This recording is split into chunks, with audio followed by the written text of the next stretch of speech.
A new Super Smash Bros. Game has already been confirmed for Nintendo Switch, and I, along with many other people, are already excited for it.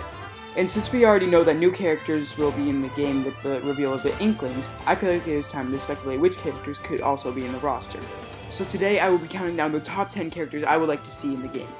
For this list, I will be including both first-party and third-party characters. And for a third-party character to make it onto this list, they had to have been on at least one Nintendo console before. I will be ranking these characters based on their likeliness to get into the game, possible moveset, and how much I want to see them in the game.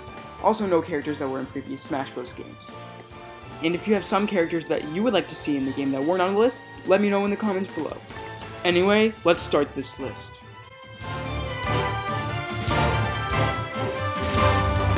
At the number 10 spot on this list, we have the main protagonist from one of the most underrated Wii U games, Wonder Red. Wonder Red would be a quick, lightweight character, but this doesn't mean that his attacks would be weak. Wonder Red would use his Unite formations to attack the opponents on the field. With his Unite morph being Unite Hand, he would be able to use this to punch, grab, throw, and jab at all of the opponents. And for his final smash, he could team up with all of the other Wonders and attack everyone on the field. Now, although he has a great potential for a good moveset, the main reason I would like to see Wonder Red in Smashified is because it would bring more attention to this greatly underrated video game.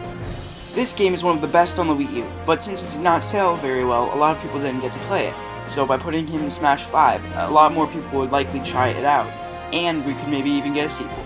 And I just want more people to play this amazing game, and if we get him in Smash, it would be an awesome way to get that to happen.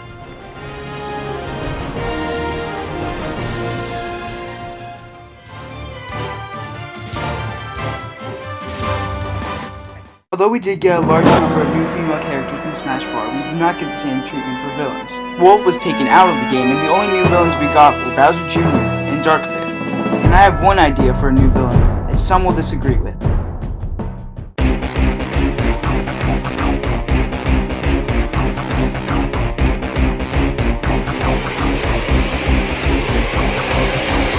Let's cut to the frickin' chase. Ridley is not too big to be in Super Smash Bros.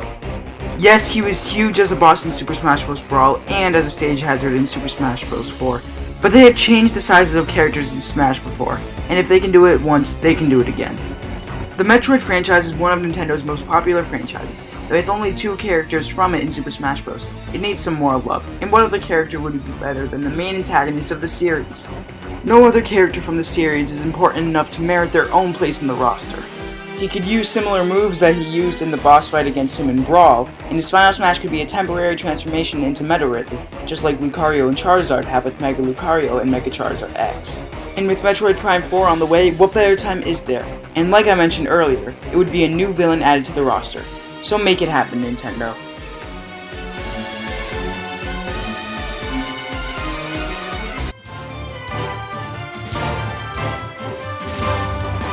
It's time we have another Kirby character. I've wanted Bandana Waddle Dee in Smash Bros. Ever since I played Return to Dreamland for the first time. Since the Kirby franchise is created by Sakurai, and because he's playable in the recent Kirby Star Allies, I feel like he has a good chance of getting into the game. His moveset could be ripped right from Kirby's Return to Dreamland and Kirby Star Allies, using his Spear Thrust for regular attacks, Spear Throw for specials, the Spear Copter for recovery, and a multi-spear attack for his smash attacks.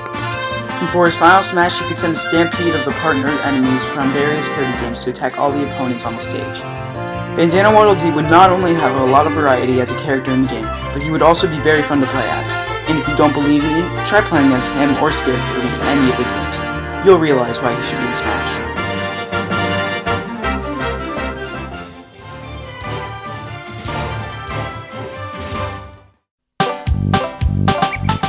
Despite the fact that this Bear and Bird duo is owned by Microsoft, they still have a decent chance of getting into the new Smash Bros. Game. When the Smash Battle was still around, a fan tweeted at Phil Spencer, the executive vice president of Microsoft, if it was possible to have BanjoKazooie in Smash Bros. And he replied saying that he thought it would be cool if they got in, and that they have made negotiations with Nintendo in the past before, for former Rare IPs.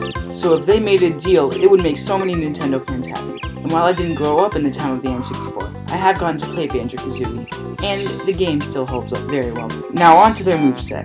Banjo and Kazooie could work well together in a similar way to Duck Hunt does, using the various attacks that they use in the game. In fact, a user on DeviantArt named Luigi made a complete moveset for the duo that would work very well in Smash. I'll leave the description for his DeviantArt in the description below. So pause this video and go take a look at it right now.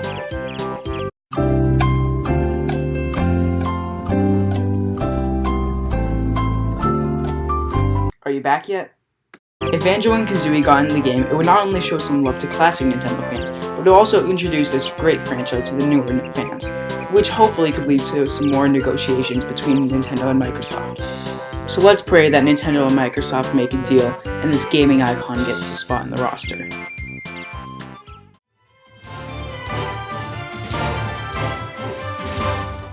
Nintendo seems to be showing a lot of support for this new franchise, and what other way to get Switch owners who haven't played ARMS yet to play this game? And since he is the poster boy for the franchise, Swingman would be the best choice for Smash Switch. Now I haven't played a lot of ARMS, but from my time using him, Swingman is a somewhat floaty boxer with stretchable arms that he uses to fight his opponents. These basic jabs could be used for his neutral attacks. He could play like Little Mac, except much slower, less powerful, with more air, and with longer reach, for obvious reasons. Now, Swingman wouldn't be a complete clone. The way that he would vary from Little Mac would be with his special attacks. Like various other characters in Smash, Swingman's special moves could be based on the other characters from his game. Now, since I haven't played much of ARMS, I don't know which moves he could take from other characters, but I'm sure that there is a lot of different options on Sakurai's plate. And maybe if he's in the game, it would lead to a lot more people trying this new franchise. Hey, if he's in, I will definitely buy ARMS for myself.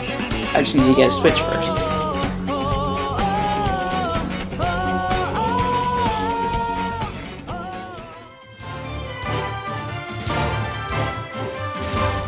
To kick off the top 5, we have the main protagonist of the franchise that made me buy a PS3, Sora. Now, despite what I mentioned about Kingdom Hearts being on the PS3, there have been a few games in the franchise on Nintendo handheld, with 4 of the 7 main series games coming out originally on Nintendo consoles, although they were later ported onto the PS3 and PS4.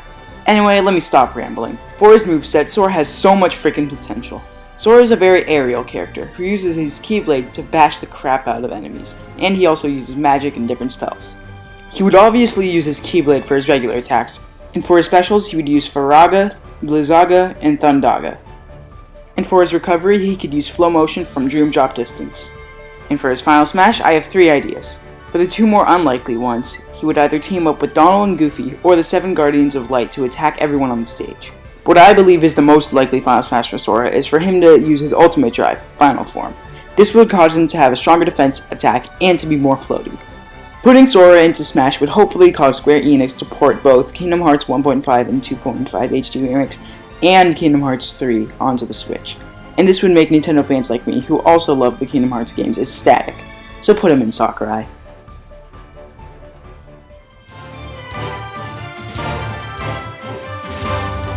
Like I mentioned earlier, we need more villains in Smash Bros. We also need some more Donkey Kong characters. Donkey Kong is Nintendo's original character, along with Mario, with only 2 characters representing his franchise. We need King K. Rool in the game.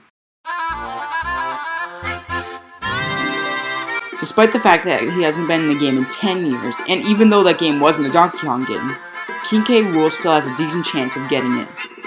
Since he's the main villain of the franchise, being the antagonist of the original trilogy and Donkey Kong 64, he has the best chance of getting in compared to the other villains in the franchise.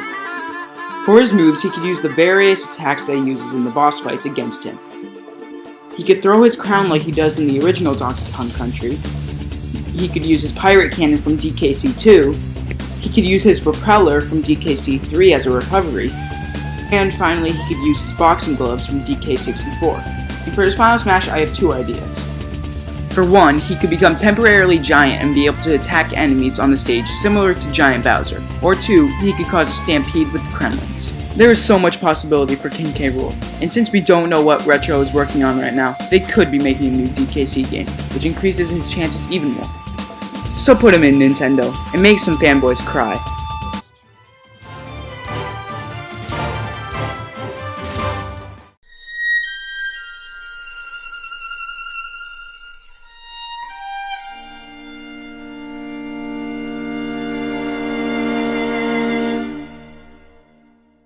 Let me just start off this segment by explaining why I want Fiora in the game, and not any of the other newer Xenoblade characters. Yes, I am aware that Rex from Xenoblade Chronicles 2 has a lot of potential for Smash.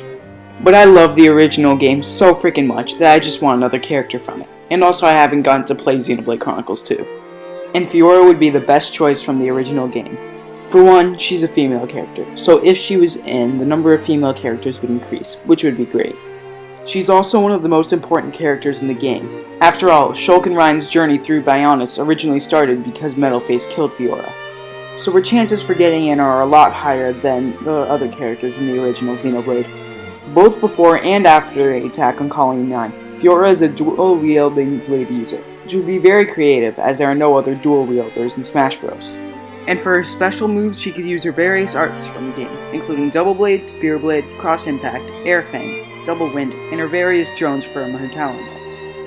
And for her final smash, she could use a chain attack similar to Shulk, but with different characters. Since Dunban and Ricky are already in Shulk's final smash, the options are Ryan, Charlotte, and Melia. I know that if Nintendo was to put a new Xenoblade character in the game, it would likely be Rex, and while I would be happy with him, Fiora would make me much happier.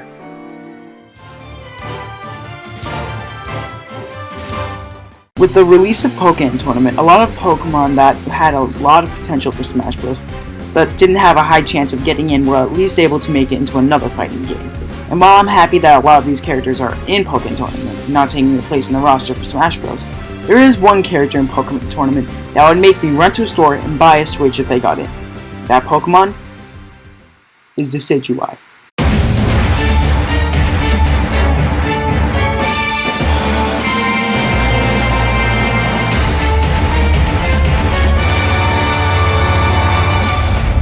The number 2 spot on this list, we have one of the coolest grass-type and ghost-type Pokemon to be introduced to the franchise in a while, and the perfect Pokemon to represent the most recent generation.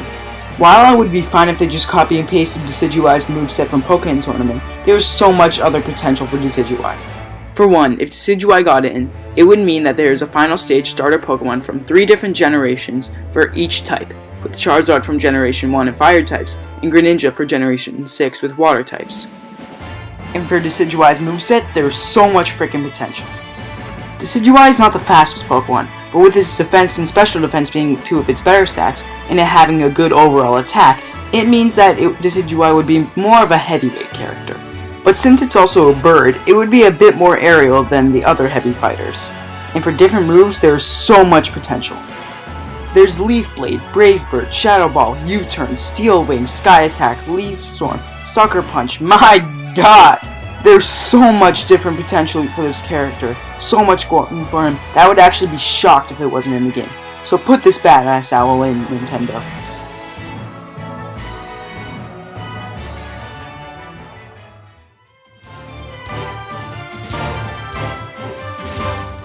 Who else could it be?